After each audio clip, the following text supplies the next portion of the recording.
समन्था चक्रवालेषु अत्रा गच्छन्तु देवता सद्धम्मं मुनिराजस् सुनन्तु सग्ग मोक्खदं धम्मස්සවන කාලු අයං බදන්තා ධම්මස්සවන කාලු අයං බදන්තා ධම්මස්සවන කාලු අයං බදන්තා නමෝ තස්ස භගවතු අරහතු සබ්බ ධම්මේසු අප්පටිහත ඥානචාරස්ස දස බලධරස්ස චතු වේසාරජ්‍ය විසරදස්ස සබ්බ සත්තුත්තමස්ස ධම්මිස්සරස්ස ධම්ම රාජස්ස ධම්මස්සාමිස්ස තථාගතස්ස සබ්බඤුනෝ සම්මා සම්බුද්දස්ස නමෝ තස්ස භගවතු අරහතු සබ්බ ධම්මේසු අප්පටිහත ඥානචාරස්ස දස බලධරස්ස චතු වේසාරජ්‍ය විසරදස්ස සබ්බ සත්තුත්තමස්ස ධම්මිස්සරස්ස ධම්ම රාජස්ස ධම්මස්සාමිස්ස තථාගතස්ස සබ්බඤුනෝ සම්මා සම්බුද්දස්ස නමෝ තස්ස භගවතු අරහතු සබ්බ ධම්මේසු අප්පටිහත ඥානචාරස්ස දස බලධරස්ස චතු වේසාරජ්‍ය විසරදස්ස සබ්බ සත්තුත්තමස්ස ධම්මිස්සරස්ස ධම්ම රාජස්ස ධම්මස්සාමිස්ස තථාගතස්ස සබ්බඤුනෝ සම්මා සම්බුද්දස්ස සද්ධර්ම ශ්‍රාවක කාරුණික ගුණගරුක බෞද්ධ පින්නතුනි, බොහෝම ශ්‍රද්ධාවෙන් යුක්තව සියලු දෙනාම සූදානම් වෙන්නේ තිලෝගුරු ශාන්තිනායක සම්මා සම්බුදුරජාණන් වහන්සේ විසින් ලෝක සත්වයන් පිළිබඳව අසීමිත දයාවෙන් කරුණාවෙන් මෛත්‍රියෙන් යුක්තව අවබෝධ කරගෙන දේශනා කොට වදාළ පරම ගම්බීර වූ ශ්‍රී සද්ධර්ම රත්නයෙන් අබමල් රේණුවකටත් වඩා අඩු බොහෝම පුංචි කොටසක් දේශනා කරවගෙන ධර්ම ගෞරවය පෙරදරි කරගෙන දේශනාගත ධර්මයේ ශ්‍රවණය කරන්නත්, එසේ ධර්ම ශ්‍රවණය කිරීමෙන් ලැබෙන අවවාද අනුශාසනා තම තමන්ගේ ජීවිතවලට එකතු කරගෙන වඩාත් නිවැරදි මෙලව ජීවිතයක් සකස් කරගන්නත්, නිවැරදි වුණ මෙලව ජීවිතයක් තුලින් සුගතිගාමී වූ පරලොව ආයති භවයකින් සැනසෙන්නත්, අවසානයේ ප්‍රාර්ථනා කරන බෝධියෙන් සැප සහිත ප්‍රතිපදාවෙන් ඊ타ම ඉක්මන් භවයක ඊ타මත්ම කෙටි කාලයකින් උතුම් චතුරාර්ය සත්‍ය ධර්මය අවබෝධ කරලා මේ සංසාරයෙන් එතර යෑමේ බලාපොරොත්තුව ඇතුවයි. ඒ උතුම් බලාපොරොත්තු ප්‍රාර්ථනාව මුදුන්පත් කර ගැනීම සඳහා උතුම් වූ ධර්ම දානානිසංසයත් ධර්ම ශ්‍රවණානිසංසයත් හේතු වාසනා වේවා කියලා ප්‍රාර්ථනා කරනවා. පින්නතුනි, අද ධර්මදේශනාවේ මාතෘකාව හැටියට මම යොදා ගන්න කල්පනා කළේ ධම්මපද පාළියේ සඳහන් වන භාග්‍යතුන් වහන්සේගේම ශ්‍රී මුඛ දේශනාවක් වෙන උතුම් ගාථා රත්නයක්. න අන්තලික්කේන සමුද්ද මජ්ජේ න පබ්බතානං විවරං අවිස්ස න විජ්ජතිසෝ ජගති පදේසෝ යත්තට්ඨිතෝ මුංචෙය්‍ය පාපකම්මං.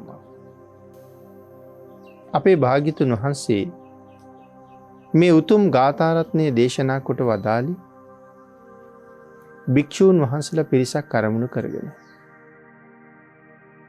අකුසලය තමන් යම්සේ කළාද ඒ කළ හැටියට අකුසලයේ විපාක දෙන බව මේ ගාථා රත්නයේ සරල අදහසක් හැටියට සිහිපත් කරන්න පුළුවන්.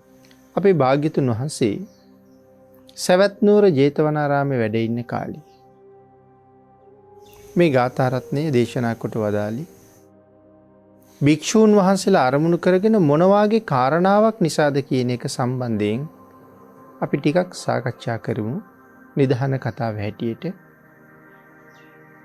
බුදුරජාණන් වහන්සේ දැක බලා ගන්න නොයෙක් ප්‍රදේශවලින් සදහැවත් ගිහි ජනතාව පැමිණෙනවා වගේම පින්නතේ භික්ෂූන් වහන්සේලාත් වැඩම කරනවා.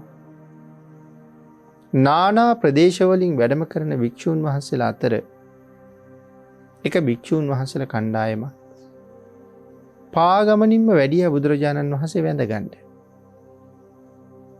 ඉතින් දවස් ගාණක් වඩිනවා. එහෙම වැඩම කරනකොට යම් තැනක විවේක ගන්නවා. රාත්‍රී ගත කරනවා. පහුවදා එළි වුණාම සුදුසු වෙලාවේ පිණ්ඩපාතේ වඩිනවා. දානේ වළඳලා අවසාන වෙලා තමයි මේ ගමන ආරම්භ කරන්නේ. කල් වේලාසනින් නැවත නවතනක් හොයා ගන්නවා. එතන විවේක ගන්නවා. පහුවදා උදේට පිඬුසිඟා වඩිනවා. කවුරු හරි ළඟට දානේ ගෙනල්ලා පිළිගන්නොත් එහෙම වළඳනවා. නැවතත් දහවල් දානින් පස්සේ ආයෙ ගමන් ආරම්භ කරනවා. මෙහෙම තමයි ඉතින් වඩින්නේ. එහෙම වැඩම කරන අතරතුර එක ගමකදී දායක පිරිසක් ආරාධනාවක් කළා ස්වාමීනි හෙට අපෙන් දානි බාර අරගන්න. අපි හෙට දානි පූජා කරනවා කියලා. ඒ ආරාධනාවත් බාරගත්තා. පහුවදා උදේ සුදුසු වෙලාවට උන්වහන්සේලා අර ආරාධනා කරපු දායකයන්ගේ නිවසට දානෙට වැඩම කළා. උදේ වැඩම කළාම කැඳ කැවිලි වර්ග උන්වහන්සේලාට දානෙට පූජා කළා. පින්නතිනේ ඉස්සර දන් දෙන හැටි භික්ෂූන් වහන්සේලා කල් වේලාසනින් වඩිනවා. සිහිල් දානයක් විශේෂ වැළඳීමක් නැහැ. ඒ නිසා දායක පිරිස් කැඳ සහ කැවිලි පූජා කරනවා. ඉන් පස්සේ දහවල් දානි වළඳනකම් භික්ෂූන් වහන්සේලාත් එක්ක ධර්ම සාකච්ඡා කරනවා. භාවනා කර්මස්ථාන ඉල්ල ගන්නවා. එදිනෙදා ජීවිතයේ ගැටලු පිළිබඳව සාකච්ඡා කරනවා. එහෙම තමයි කටයුතු කරන්නේ. පිරිසක් දානේ හදනවා. එදා මේ භික්ෂූන් වහන්සේලාත් එක්ක කැඳ කැවිලි පූජා කරලා පිරිස කතා කර කර ඉන්නවා. තව පිරිසක් දානේ හදනවා. මේ වෙලාවේ අර දානේ හදන්න පාවිච්චි කරපු තෙල් භාජනයකට ගිනි ගන්නවා. ඒ තෙල් භාජනයෙන් නැගෙන ගින්න උයන තැන වහලේ දක්වාම නැගිලා වහලෙටත් ගිනි අරගෙන එතනින් ඉහළට ගින්න නැගෙනවා. මහා සුළඟකුත් ආවා. ඔය සුළඟින් අහල තිබිච්ච රොඩු ගොඩක් ඔසවලා අහසින් අරගෙන යන වෙලාවේ අර වහලෙන් ඉහළට නැගෙන ගින්නෙන් මේ රොඩු ගොඩ ඇවුලුණා. පින්නතුනි අහසේ පියාඹගෙන ආපු කපුටේ මේ ගිනි ගොඩේ වැදුනා. කපුටා මැරිලා වැටුණා. ඕක හැබැයි භික්ෂූන් වහන්සේලාත් දැක්කා. අතන හිටපු පිරිසත් දැක්කා. භික්ෂූන් වහන්සේලා තීරණය කළා මේක මහා පුදුම සහගත වැඩක්. නමුත් මේකේ පුදුමයක් නෑ සංසාරේ හැටියට. මේ සතාගේ කිසියම් කර්මයක් ඇති. අපි ඒක භාග්‍යතුන් වහන්සේගෙන් අහලා දැනගමු කියලා. තවත් භික්ෂූන් වහන්සේලා පිරිසක් නැවක වඩිනවා. ඒ නැව පින්නතුනි සාගරයේ යම් ප්‍රමාණයක් ඇවිල්ලා නතර වුණා. ඉතින් නැවේ කාර්මික දෝෂයක් තියෙනවද කියලා හොයලා බැලුවා. කිසිම දෝෂයක් එහෙම නැහැ. නමුත් නැව පණගන්වලා ගමන් කරන්නත් බෑ. නැව යන්නේ නැහැ. ඊට පස්සේ පිරිස අන්තිමට තීරණය කළා මේ නැවේ ඉන්නවා කවුරු හරි මහ පව්කාරයෙක්. ඒ පව්කාරයා මේ නැවෙන් ඉවත් කරන තුරු මේ නැව යන එකක් නැහැ. දැන් අපි කොහොමද මේ පව්කාර පුද්ගලයා හොයන්නේ? හොයන්න විශේෂ විදිහකුත් නැහැ. ඒ නිසා හැමෝම සාකච්ඡා කරලා තීරණය කළා කුසපත් අදිමු කියලා. දැන් මේ කුසපත් ටිකක් සකස් කරලා ඒක ලිව්ව කාලකන්‍යා කියලා. මේ ටික ඔක්කොම කලවම් කළා. නැවේ ඉන්න සියලු දෙනාටම බෙදුවා. ඊට පස්සේ නැවත එකතු කරගෙන බලාගෙන යන මොනවද තියෙන්නේ වගේ. එහෙම බලාගෙන යනකොට මේ නැවේ ප්‍රධාන ඉංජිනේරුවරයාගේ බිරිඳට ලැබිලා තියෙනවා මේ කාලකන්‍යා කියන කොළ කෑල්ල. ප්‍රධාන නාවිකයාගේ බිරිඳ. නමුත් ඒකපාර විශ්වාස කරන්න බෑනේ මේක කියලා නැවත කලවම් කළා. නැවත බෙදුවා. දෙවනි වරත් ඇයටම තමයි අර කොළ කෑල්ල හම්බුනේ. නැවත කලවම් කළා. නැවත වතාවක් බෙදුවා. පින්නතුනි තුන්වෙනි වතාවෙත් ඒ කොළ කෑල්ල ඇයටමයි. පිරිස ප්‍රධාන නාවිකයාගේ මූණ බැලුවා. ඔහු සඳහන් කළා මට කළ හැක්කක් නැහැ. එක්කෙනෙක් වෙනුවෙන් මේ විශාල පිරිසගේ ජීවිත විනාශ වෙනවා දකින්න මම කැමති නෑ. මෑ නම් ඒ පව්කාර තැනැත්තිය. මෑ නිසා නම් එහෙම වෙන්නේ. මෑ නැවෙන් අයින් කරමු කියලා. බිරිඳ හඬා වැටෙනවා. ඇගේ ස්වාමියා කියනවා මෑ සතුව තියෙනවා වටිනා ආභරණ. මේ සියලු ආභරණ ගලවලා ගන්න. මේ වටිනා ඇඳුම් ආයිත්තන් ගලවලා ගන්න. එට පරණ රෙදි කඩමල්ලක් අඳවන්න. ඇයි මුහුදට දාන්න කලින් කලයකට වැලි පුරවලා ඒ වැලි කලයේ මැගේ ඇඟේ ගැට ගහලා ඇයි මුහුදට දාන්න. මොකද මුහුදට දැම්මත් අත් දෙක ඔසවසෝ කෑ ගහ ගහ බේරගන්න කියලා කීවොත් මට ඒක දරාගන්න බැරි වෙනවා. ඒ නිසා එකපාරම යට යන විදිහකට ඒක කරන්න කියලා කීවා. ඔහු සඳහන් කරපු විදිහටම නැවේ හිටපු අනික් අයත් ඒ කාර්යය එහෙම්මම කළා. ඇය කොච්චර ඇඬුවත් ඇය මහ මුහුදට දැම්මා. කලගෙඩියේ බර නිසා ඇය එහෙමම යට ගියා. පින්නතුනි නැවත් ගමන් කරන්න පටන් ගත්තා. නැවේ හිටපු භික්ෂූන් වහන්සේලා කල්පනා කළා මේක නම් මහ පුදුම දෙයක්. මේක මහ භයානක වැඩක්. සසර කොහොමද? කර්මය කොහොමද? මේකට හේතුව මොකක්ද කියලා බුදුරජාණන් වහන්සේගෙන් අහමු කියලා. ඊට පස්සේ තවත් භික්ෂූන් වහන්සේලා පිරිසක් පයින්ම වඩිනවා. උන්වහන්සේලාත් පෙර භික්ෂූන් වහන්සේලා වගේම දන් වළඳමින් විවේක ගනිමින් පාගමනින්ම වඩිනවා.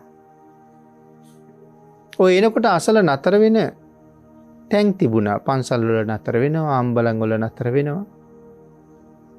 එක දවසක් හැන්දෑවේ එක්තරා විහාරස්ථානයකට ගියහම ඒ විහාරස්ථානයේ භික්ෂූන් වහන්සේලා මේ ආගන්තුක භික්ෂූන් වහන්සේලාට හොඳට සැලකුවා. මෙතන 7-9ක් විතර හිටියා. 7-9ටම එකට වැඩ ඉන්න පුළුවන් වෙන්නේ. ඒ විහාරස්ථානයේ තිබුණා ලොකු ගල්ලෙනක්. ඒ ගල්ලෙනේ අසුන් පනවලා යහන් හදලා දුන්නා. දවල් තිස්සේ ඇවිදලා ගමන් මහන්සි. උන්වහන්සේලා ටිකක් මුහුණකට සෝදගෙන තම තමන්ට පිළියෙල කරපු අසුන්වල කල්තියම ටිකක් දිගහැරුණා. හැමෝටම නිින්ද ගියා. මහරෑ මේ ගල් ගුහාව තියෙන ගලට උඩින් මහ ගල් කන්දේ ඉඳලා පෙරලිලා ආපු ගලක් රෝල් වෙලා ඇවිල්ලා හරියටම මේ ගුහාවේ දොර ගාව නතර වුණා. විශාල ගලක්. ඇතුලේ ඉන්න අයට නිින්ද ගිහිල්ලා. නමුත් මහරෑ එළියේ ඉන්න අයටත් නිින්ද ගිහිල්ලා. නමුත් උදේ ගිහිල්ලා බලහම ගල්ලෙනේ දොර වැහිලා. දන්න තරම් පිරිස් එක් කරගෙන ආවා. නමුත් බැරි වුණා පින්නතුනි ගල අයින් කරන්න. මොන ක්‍රමයකින්වත් බැරි වුණා. එළියේ ඉන්න අය තද බල කනගාටුවෙන් හිත වේදනාවේ. ඇතුලේ ඉන්න අය සාපිපාසා දෙකෙන් දැඩිසේ පීඩාවටපත් වෙනවා. මෙහෙම දවස් 7ක් සම්පූර්ණ වුණා. ඉතින් කොහොම ගත වෙන්නේ ඇද්ද කාලේ? එළියේ ඉන්න අය කොහොම හිතන්නේ ඇද්ද? ඇතුලේ ඉන්න අය කොහොම විඳවන්නේ ඇද්ද? මේ දේවල් මේ කාරණා එක්ක අපි හිතා ගන්න ඕන දේවල්. 7 වෙනි දවසේ බලනකොට මේ ගල නෑ හිතන. දවස් 7ක් සම්පූර්ණ කරාම ගල ඉබේම පෙරලිලා ගිහිල්ලා. ගමේ පිරිස ඉක්මනට ඇතුළට දුවලා හාමත් වෙලා වැටිලා හිටපු භික්ෂුන් වහන්සේලාට කිසිම ශරීර ශක්තියක් නැහැ. යන්තම් වතුර, ලුණු කැඳ වතුර, නොඑක් දේවල් ටික ටික පෝලා උන්වහන්සේලාට ක්‍රමක්‍රමයෙන් ශක්තිය ලැබලා දුන්නා. දැන් ආහාර අනුභව කරන්නත් ටික ටික පුළුවන්. ආහාරත් දැන් හොඳට අනුභව කරනවා. ඊට පස්සේ උන්වහන්සේලා තීරණය කළා එහෙනම් දැන් අපි ආවේ යම් අරමුණක් කරා යන්නද අපි එහි පිටත් වෙමු. කාටවත් තේරෙන්නේ නැහැ උන්වහන්සේලා ඇයි ගල්ලෙනේ හිර වුණේ කියලා. උන්වහන්සේලාම කල්පනා කළා සසර කරගත්ත මහ කරුමයක්. අපි භාග්‍යතුන් වහන්සේගෙන් අහලා බලමු කියලා. කලින් අර කපුට පිලිස්සෙනවා දැකපු පිරිසයි, නැවේ ආපු භික්ෂු පිරිසයි, ගල් ගුහාවේ හිර වුණ භික්ෂු පිරිසයි තුන් ගොල්ලම ජේතවනාරාමයට යන මගදී එකටම නැගුණා. ඒ සියලු දෙනාම බුදුරජාණන් වහන්සේ ළඟට ගිහිල්ලා බුදුරජාණන් වහන්සේට වන්දනා කළා. භාග්‍යතුන් වහන්සේ ආගිය තොරතුරු ගොඩක් උන්වහන්සේලාත් එක්ක කතා කළා. ඒ ආගිය තොරතුරු කතා කරන අතරේ අර කපුට දැවිලා මැරිලා වැටෙනවා දැකපු භික්ෂූන් වහන්සේලා අතර එක භික්ෂුවක්. ස්වාමීනි භාග්‍යතුන් වහන්සේ අපි මෙහි වඩින අතරමඟ දැක්ක සිදුවීමක් භාග්‍යතුන් වහන්සේට ඉදිරිපත් කරන්න අවසරයි. අපිට පැහැදිලි කරලා දෙන්න කියලා කිව්වා. බුදුරජාණන් වහන්සේගේ අවසරයෙන් කාරණාව සිහිපත් කළා. භාග්‍යතුන් වහන්සේ දේශනා කළා මහණෙනි මේ කර්මය කියන ධර්මතාවය තමා විසින් කළ හැටියට තමයි තමන්ට ඵල දෙන්නේ කියලා. එතකොට මොකද්ද දැන් මේ කපුට කරලා තියෙන කර්මය? භාග්‍යතුන් වහන්සේ දේශනා කළ අතීත කතාව. මහණෙනි ඔය කපුට පෙර භවයක ගොවියෙක්. ඒ ගොවියට හිටියා ගවයෝ හුඟක්. ඒ අතර එක ගවයෙක් හරිම කම්මැලි. කුඹුරට හේනට අරගෙන යනකොට හරි කරදරයි. කම්මැලිකම නිසා තැන වැටිලා හු නිදා ගන්නවා. එතකොට ඇදගෙන යන්නත් බෑ. කොහමදත් දවසක් හොඳටම කේන්ති ගිහිල්ලා පිදුරු ගොඩක් ගෙනල්ලා හරකගේ ඇඟ පුරාම පිදුරු දාලා ඒ පිදුරු වලට ගිනි තියලා කීවා ඔබ හැමදාම සැපට සැතපෙනින් කියලා. සැපට නිදා ගනින් කියලා.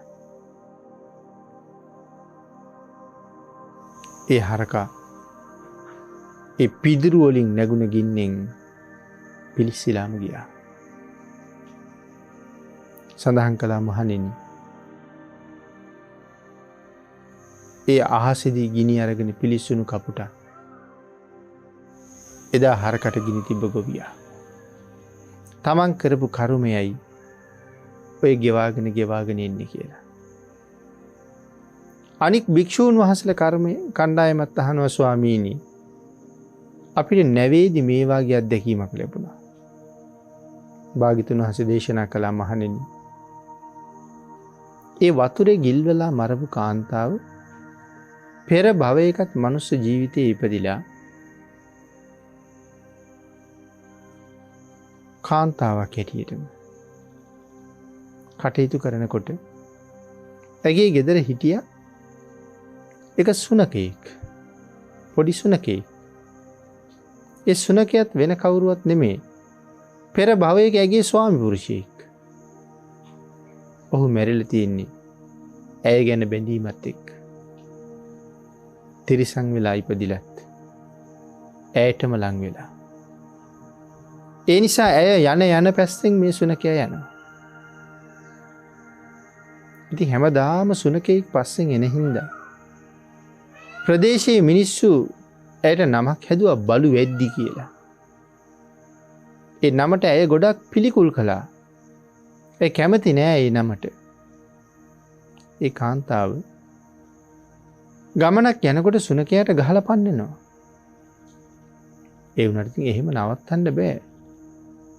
සාමාන්‍ය අපේ ගෙවල් වල හදන අය ඒ වගේ අපි යන පස්සෙන් එනවා. ගලක් දාලා ලී කැල්ලක් දාලා ගහලා පන්නලා දැම්මා කියලා යන්නේ නෑ. තව ටිකකින් ආයෙ එනවා. ආන් ඒ වගේ කොයි තරම් එලවන්න උත්සාහ කළත් මේ සුනකයා නැවත එනවා. ඇය එක දවසක් තීරණය කළා, මේ අවමාන හැමදාම අහන්න බෑ, හොඳ වැඩක් කරන්නම්කෝ කියලා ලණුවක් අරගෙන ලිඳ ළඟට ගිහිල්ලා මේ සුනකයාට අණ ගැහුවා. ඔහු දුවගෙන ආවා බොහොම ආදරෙන්. සුනකයා අර ලණුවෙන් බැන්දා. බැඳලා වැලි කලයකුත් බැන්දා.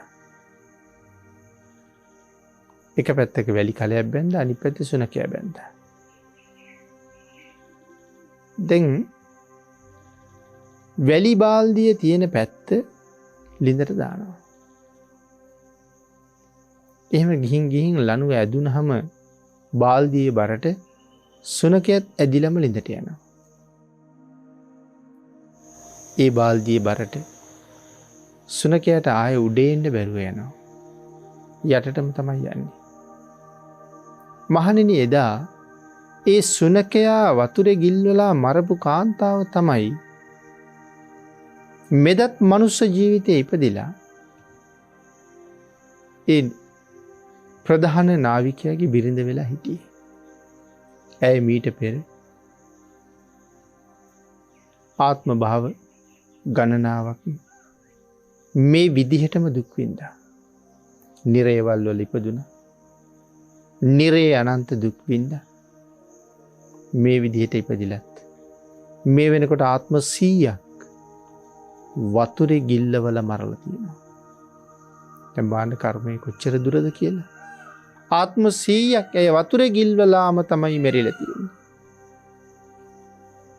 අනික් භික්ෂූන් වහන්සේලාත් ඇහුවා තමන් අර පර්වතයේ හිර වෙච්ච කතාව. භාග්‍යතුන් වහන්සේ දේශනා කළා, මහණෙනි, ඔබලා 7 පෙර භවයක ගොපල්ලු ගවයෝ ටික කවාගෙන යනකොට හැන්දෑවේ දැක්ක තලගොයෙක්. ඒ තලගොයා අල්ලන්න එළවනකොට තලගොයා රිංග හුඹහකට. ඒ හුඹහේ සිදුරු ටික ඔක්කොම උඹලා වැහුවා. ඒ සිදුරු ටික ඔක්කොම වහලා ඊළඟ දවසේ තලගොයා ගමු කියලා හිතාගෙන ගියා. හැබැයි උඹලා ඊට පස්සේ ආවේ දවස් 7කින්. ඇවිල්ලා ඒ තුඹස් නල වහලා තිබිච්ච කොළ අයින් කරලා බලහම ඒ සතා හාමත් වෙලා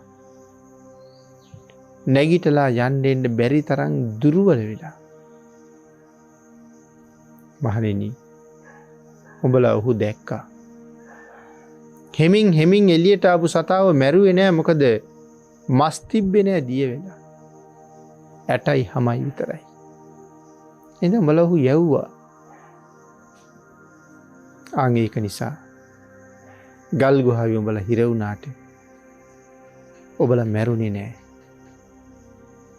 ඒ සතා යම් දුකක් වින්දද දවස් ගානක් හුඹස් නලයට වෙලා ගල් ගුහාව ඇතුලේ ඒ කර්මය උඹලට විපාක දුන්නා.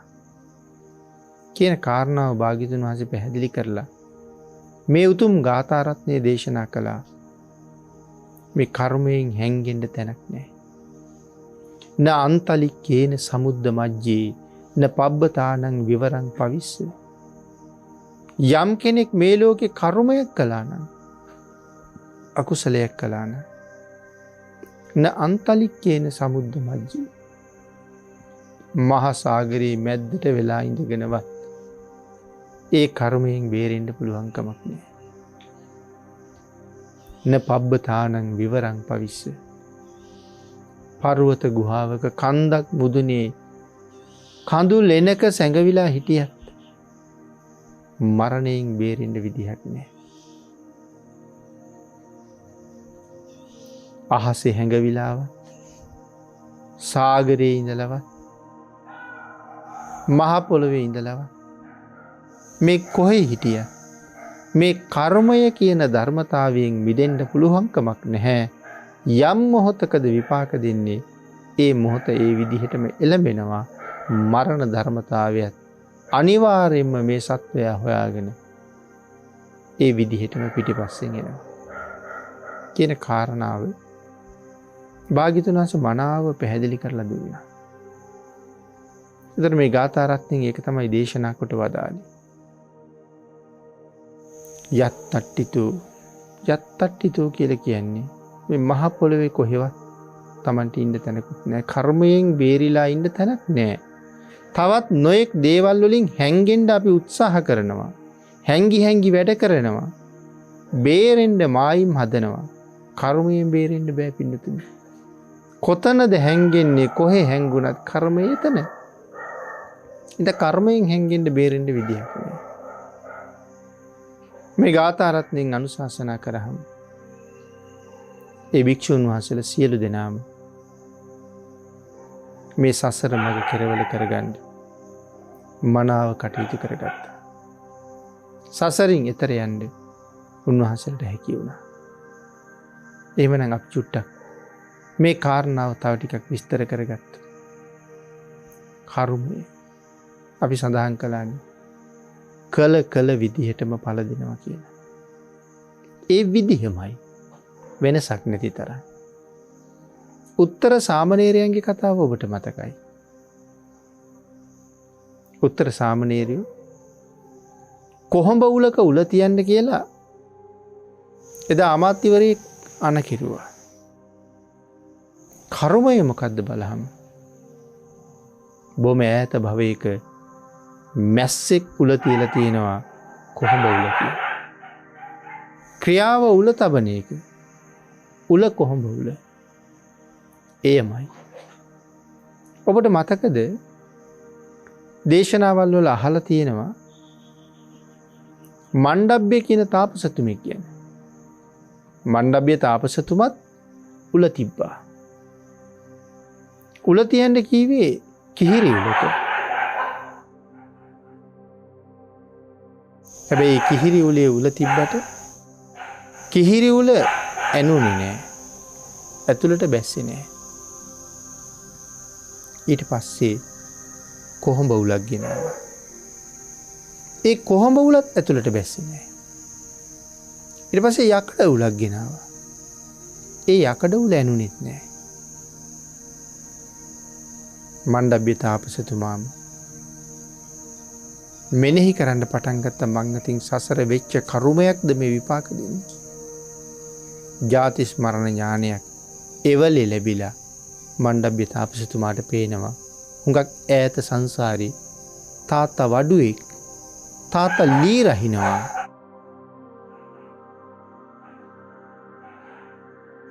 ඒ ලී රහින තැනට වෙලා ඉඳගෙන කොබෝලීල කීරක් අරගෙන මැස්සේ කුල තිබ්බා.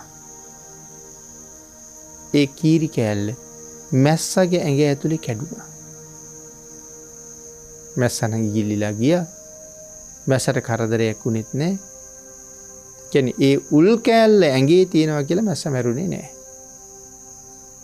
මණ්ඩබ්බේ තාපසතුමත් නොකල වරදකට වරද කරු වෙලා උල තියන්න කියලා රජු නියෝග කළා. ඉතින් දැන් කිහිරි උලේ කොහොඹ උලේ යකඩ උලේ උල තියලා සාර්ථක නැහැනේ. මේ මණ්ඩබ්බේ තාපසතුමා කල්පනා කළා මේ විපාක දෙන්නේ සංසාරේ මං කරපු කර්මයෙන්. මට වෙන මොකක් හරි උපායකින් ඔය උල් මට ඇනෙන්නේ නැහැ කියලා බොරු සීලයක් පෙන්නලා බය කරලා මගේ අරගන්න පුළුවන්කම තියෙනවා. අද මග අරින්න බොරු කියන්න ඕනේ. ඒ බොරු වලට අපායේ වෙනම දුක් විඳින්න ඕනේ. එහෙම නැතත් කවදා හරි දවසක මමම තමයි මේක විසඳන්න ඕනේ. මම කරපු කර්මය වෙන කාටවත් බාර ගන්න බෑනේ. මමම කවදා හරි විඳලා ඉවර කරන්න ඕනේ. අද මැගෑරියට තව දවසක එනවා. ඉතින් ඊට මීට වඩා හොඳයි එළඹුණ අවස්ථාවේම මේ කර්මය ගෙවලා දාන එක. ඒක සඳහන් කළා රාජපුරුෂවරුනි උඹලට අවශ්‍ය නම් මා උල තියන්න. කොබෝලීල උලක් ගෙනල්ලා උල තියන්න කිව්වා. පිරිස කොබෝලීල උලක් ගෙනාවා. ඒ උලේ වාඩි කෙරුවට පෙර වගේ නෙමෙයි සාර්ථකයි. ඒ උල ඇතුළට යනවා. ඉතින් මොකද්ද කරුමේ? අර මැස්ස උල තියපු හැටි. පස්සේ බේරෙනවා. රජු මැදිහත් වෙලා මිත්‍ර තාපසයොත් මැදිහත් වෙලා බේර ගන්නවා. නමුත් උල ගලවන්න බෑ. අන්තිමට කියනවා ඔය උල මගේ ශරීර හැම ගාවිම කපන්න. ඇතුළට ගියපු කොටස එළියට ගන්න වෙන්නේ නෑ. නමුත් ඒකෙන් මට හානියකුත් නෑ. අර මැස්සගේ ඇතුළට ගිහිල්ලා කැඩුන කොබෝලීල උල් කෑල්ල ගන්න බැරි වුණානේ. එතකොට ඒක තමයි මේ විපාක දෙන්නේ. දැන් ඔබට තේරෙනවද?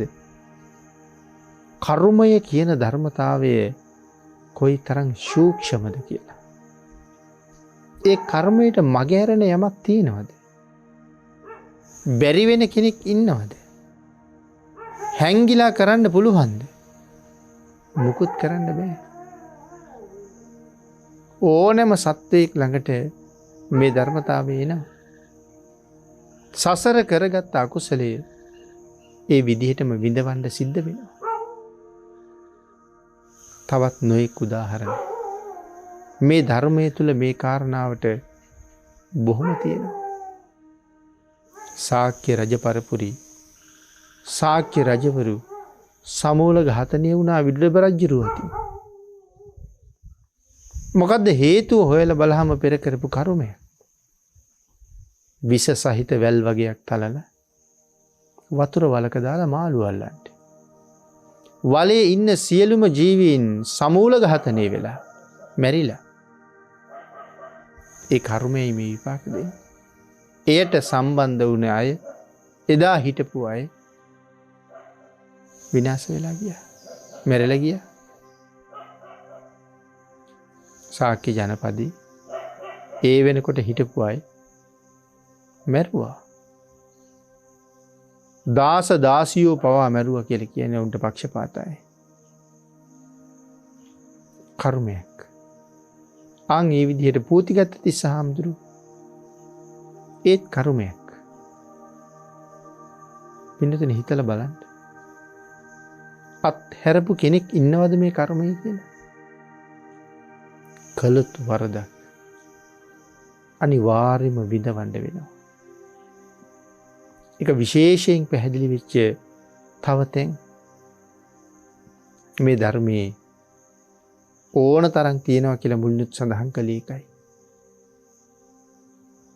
අන්න ඒක නිසා අපි හැම වෙලාවෙම උත්සාහ කරන්න ඕනේ මේ කර්මය කියන ධර්මතාවය හොඳට තේරුම් අරගෙන තමන් කරන කියන යම් කටයුත්තක් වෙද්ද හැම එකක්ම මනා සිහි කල්පනාවෙන් කරන්න. මනා සිහියෙන් කරන්න ඕනේ.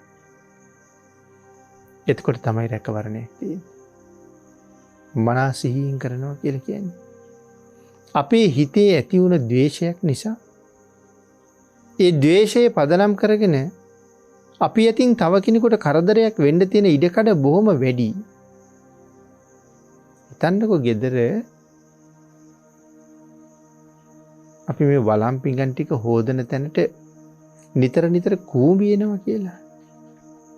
කූඹි ටික බේරන්න හිතාගෙන අපි හැම වෙලාවෙම කටයුතු කරන්නේ බොහොම පරිස්සමෙන්. ඉතින් එහෙම පරිස්සමෙන් වැඩ කරලා සමහරලාට හදිස්සියක් තියෙන වෙලාවල්. මේ වාගේ නොඑක් වෙලාවල්වත් එතෙන් ගියම ආයෙත් කූඹි. තරහ එනවා. වතුරේ වැටිලා මැරෙයි කියලා පිහ දානකොට හයියෙන් පිහ දාන්න පුළුවන්. හැබැයි ද්වේෂ සිතින් ඕන දෙයක් වුණාවි කියලා පිහ දැම්මොත් එහෙම ඒ කර්මය Tamanට රැස් වෙනවා. සිද්ධ වෙනවා. නමුත් එවන් කර්ම ඒකයි මම සඳහන් කළේ ඊටා සියුම් තැන්වල අපිට කර්ම සිද්ධ වෙනවා වැඩි. සිද්ධ වෙන අවස්ථා තියෙනවා. ආන්ගේ තැන් මනාව හිතන්න ඕනේ. මනාව හිතලා කලින් උත්සාහ කරලා තියෙන්න ඕන එවන් අවස්ථාවන් වලට එළඹුණොත් කොහොමද මූණ දෙන්නේ? අකුසලයක් නොවන විදිහට ඒ අවස්ථාවේ ක්‍රියාත්මක වෙන්නේ කොහොමද? මෙවන් සූක්ෂම තැන ඉඳලා ඉහළ උසස් තැනට යනකම් තමන් ළඟ තියෙන්න ඕනේ මනා පරිපූර්ණ බවක්. විචක්ෂණ බුද්ධියක්. කිසිසේත් කර්ම රැස් වෙලා නැත්තම් කොයි තරම් සතුටුද? මරණාසන්න වෙන්න හිතේ උපදින සතුට තමයි වැඩි. මම කරගත්ත කර්ම ප්‍රමාණය මෙච්චර අඩුයි. කර්ම නෑ කරපුවා. කාටවත් නින්දා කරලා නෑ. කාටවත් අපහාස කරලා නෑ. කාටවත් අවමන් කරලා නෑ. කාටවත් බොරු කියලා නෑ. කාටවත් බොරු පොරොන්දු දීලා නෑ. මේ ආදි වශයෙන් හිත හිතා සතුටු වෙනවා. කටු පොළු තියලා නෑ පෑගෙන්න. ඇන පොළු තියලා නෑ පෑගෙන්න. කඩු කිනිසි වලින් කපලා කොටලා නෑ. තුවක්කු බයිනෙත්තු වලින් විදලා මරලා නෑ. ඊතල වලින් විදලා නෑ. හිතලා බලන්න. අපි කොච්චර දේවල් කරනවද කියලා. ඒ කරන දෙයක් වෙත්නම් ඕක පළ දෙනව නේද? ඒක නේද මේ කියන්නේ. හැම දෙයක්ම පළ දෙනවා. දැන් මා පුණ්‍ය භායි සූත්‍රයේ බුදුරජාණන් වහන්සේ දේශනා කළා මහණෙනි පින් රැස් කරගන්න. පින කියලා කියන්නේ සැපේට නමක්. යමෙක් මනාව පින් කරනවද ඔහු මනා සැපේට උරුමකාරී. පින්නතුනි පින සැපේට නමක්. පව් දුකට නමක්. ඔබ හිතලා බලන්න ඔබ වැඩිපුර හම්බ කරලා තියෙන්නේ මේ ජීවිතේ සැපද දුකද කියලා. ඔබේ තීරණය ඔබ ගන්න. වැඩිපුර හම්බ කරලා තියෙන්නේ සැපද දුකද? වැඩිපුර හම්බ කරලා තියෙන්නේ දුක නම් කී කාලයක් විඳවන්න වෙයිද? ඒ පව් කරලා වැඩි පින් කරලා අඩුයි. ඒක නෙමේ තේරුම ඒකේ. ඒ නිසා වැඩියෙන් පින් කරන්න යෙදෙන්න. මේ ජීවිතේ තියෙනවද අහවල් දේ නැති හින්දා දුකයි අපිට තිබ්බනම් හොඳයි. එහෙම හැඟෙන දේවල් නැද්ද මොකවත්? කොච්චර තියෙනවද? නමුත් සමහරෙකුට තියෙන්න අපට නැති වෙන්නත් හේතුව මොකද්ද? හේතුව තමයි අපි ඒ දේවල් ලබන්න අවශ්‍ය දේවල් සංසාරේ සම්පූර්ණ කරලා නැති එක. දැන් විඳවන එක නෙමෙයි තේරුම. අනුන්ගේ සම්පත් දිහා බල බල කල්පනා කරන එක නෙවෙයි දැන් කරන්න ඕනේ. වහ කරගන්න බැරි වුණ කුසල් ටික සම්පූර්ණ කරගන්න ඕනේ. භාග්‍යතුන් වහන්සේ කොහොමද දේශනා කළේ? කරපු අකුසල් තියෙනවනම් යටපත් කරලා නැති කරලා දාන්න. කරගන්න බැරි වුණ කුසල් තියෙනවනම් වහ කරගන්න. ඉතින් එතකොට ඔබ හිතලා බලන්න කරගන්න බැරි වුණ කුසල් කොච්චර තියෙනවද කියලා. විවිධ කුසල් මේ ධර්මයේ පෙන්නලා තියෙනවා. දසදාන වස්තුවක් පෙන්නලා තියෙනවා. ඒ ටිකවත් සම්පූර්ණද කියලා. දසදාන වස්තුවත් සම්පූර්ණ කරලාද? පන්සිල් ටික සම්පූර්ණ කරලාද? කොච්චර කාලයකටද? කොච්චර කාලයක් උපෝසත සිල් රැකලා තියෙනවද? කොච්චර කාලයක් පන්සිල් රැකලා තියෙනවද? හිතලා බලන්න. තාමත් ඒව උල්ලංඝනය නම් වෙන්නේ. තාමත් කපනවනම්, තාමත් කොටනවනම්, තාමත් අනිනවනම්, තාමත් වසවිස දෙනවනම් අපි තාම කර්ම රැස් කරන එකෙන් ඈත් වෙලා නැහැ. විස දෙනවනම් අපිටත් විස හම්බ වෙනවා ඉස්සරහට. පහර දෙනවනම් අපිටත් පහර දෙනවා ඉස්සරහට. මේ ආදි වශයෙන් මේ කර්මය කියන ධර්මතාවයෙන් බේරිලා හැංගිලා ඉන්න පුළුවන් කෙනෙක් නෑ කියන කාරණාව මේ සඳහන් කරන්නේ. ඒ නිසායි ඔබට කියන්නේ හැකිතාක් අකුසලයෙන් අයින් වෙන්න කුසල් මත පිහිටන්න. පින්නතුනි, ශ්‍රේෂ්ඨ මනුස්ස ජීවිතය, උතුම් බුද්ධාන්තරය, නිර්මල ධර්මරත්නයක් ලැබිලා තියෙන වෙලාව බුද්ධෝත්පාදේ නොතිබුණා නම් කවුද මේ ටික අපට කියලා දෙන්නේ?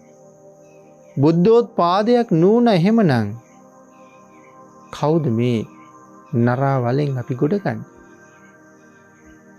තිලෝගුරු සම්මා සම්බුදුරජාණන් වහන්සේ ලෝක සත්වයා සංසාරයෙන් එතර කිරීමේ පරමාර්ථයෙන් ලෞතර බුද්ධත්වයේ ලැබලා අවබෝධ කරගත්ත ධර්මය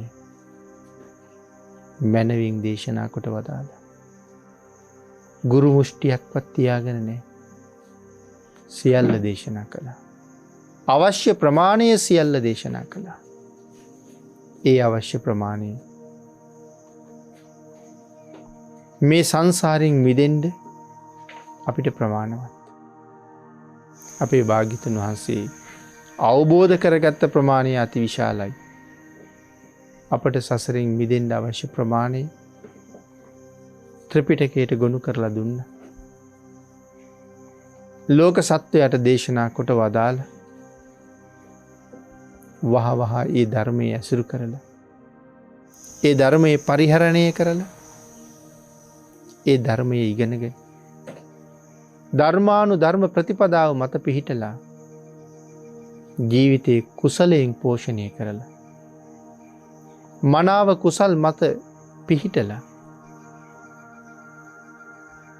නිවන් දක්නා ජාති දක්වා උපදින සෑම භවයකම අකල් අවාසනාවන්ත ගොදුරු බවට පත් වෙන්නේ නැතුව, සිතුවත් බිය කරවන තරම් සිතුවිලි වල ගොදුරු බවට පත් වෙන්නේ නැති වෙන්නේ කටයුතු කරන්න නම් ධර්මානුකූලව හැසිරෙන්න වෙනවා.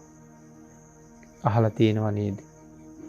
සමහර තැන්වල කපලා කොටලා මරලා, සමහර තැන්වල ගහලා මරලා, සමහර තැන්වල ගිනි තියලා මරලා, සමහර තැන්වල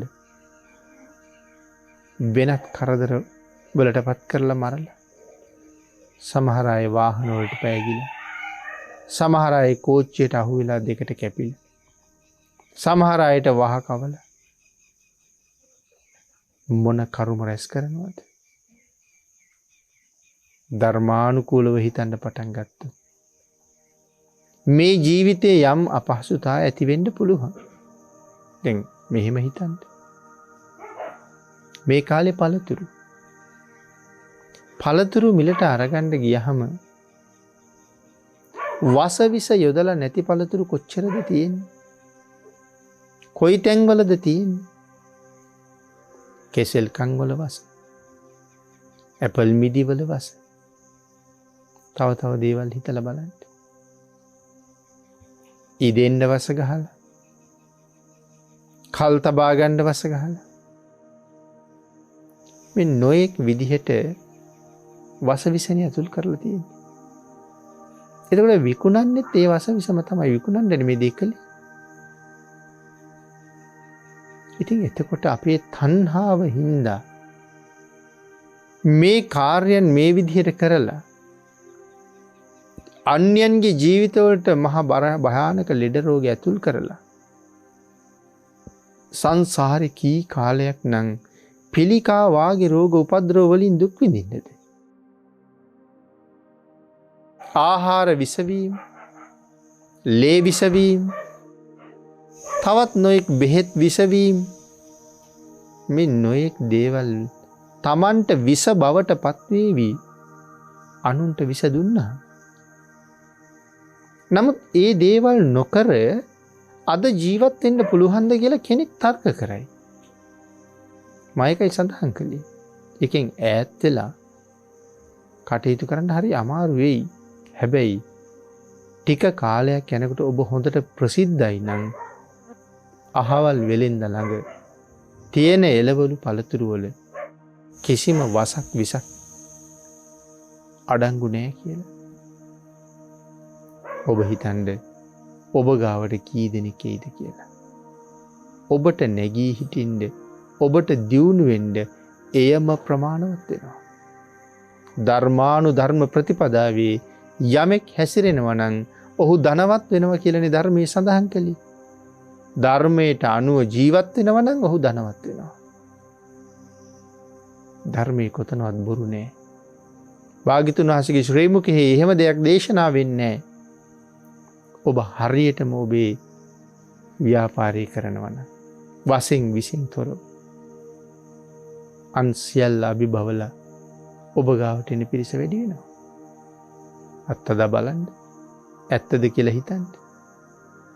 ආන් ඒ වගේ කවදාවත් අනුන්ට හිංසාවක්, අනුන්ට පීඩාවක් නොදෙන්න ඕනේ. අපි කියන්නේ අනුන්ට ගිනි ගෙඩි දෙනවා කියලා. එහෙම නොකරන්න. ඔබ එහෙම කරනවා නම් ඒත් කරන්න මතු අනාගතයේ එහෙම දෙයක් බලාපොරොත්තු වෙන්න කරන්න. උත්තර සාමණේරයන්ගේ කතාවෙන්, මණ්ඩව්‍ය තාපසතුමාගේ කතාවෙන් පැහැදිලි කළේ සුළු නෑ, කරන සුළු දේද අනිවාර්යෙන් විපාක දෙනවා. ඔබ කැමති නම් ඔබට දවසක එහෙම වෙනවට ඔබ අද එහෙම කරන්න. එහෙම නැත්තම් උතුම් තුනුරුවන්ගේ ආශිර්වාදය ලැබලා විශේෂයෙන් භාග්‍යතුන් වහන්සේ සරණ ගිහිල්ලා නිවැරදිව තිසරණ මත පිහිටලා පංචශීලය ආරක්ෂා කරගෙන ධර්මානුධර්ම ප්‍රතිපදාවේ යෙදিলা ජීවිතයේ ධර්මානුකූලව පෝෂණය කරන්න මරණ මංචකයට ලං වෙන්න ඔබ කොයිතරම් සතුටින් එතෙන්ට යයිද? උත්සාහ කරන්න වහවහ ඒ කාර්යය යෙදෙන්න. ඒ සඳහා ඔබට රත්නත්‍රේ අනන්ත ආශිර්වාදේ, ශක්තිය, ධෛර්යය, භාග්‍ය, වාසනාව උදා වේවා කියලා ආශිර්වාද කරනවා. ආකාසට්ඨා ච බුම්මට්ඨා දේවා නාග මහිද්దికා පුඤ්ඤන්තං අනුමෝදිත්වා චිරං රක්ඛන්තු ලෝක සාසනං දේවෝ වස්සතු කාලේන සස්ය සම්පatti හේතුච පීතෝ භවතු ලෝකෝ ච රාජා භවතු ධම්මිකෝ.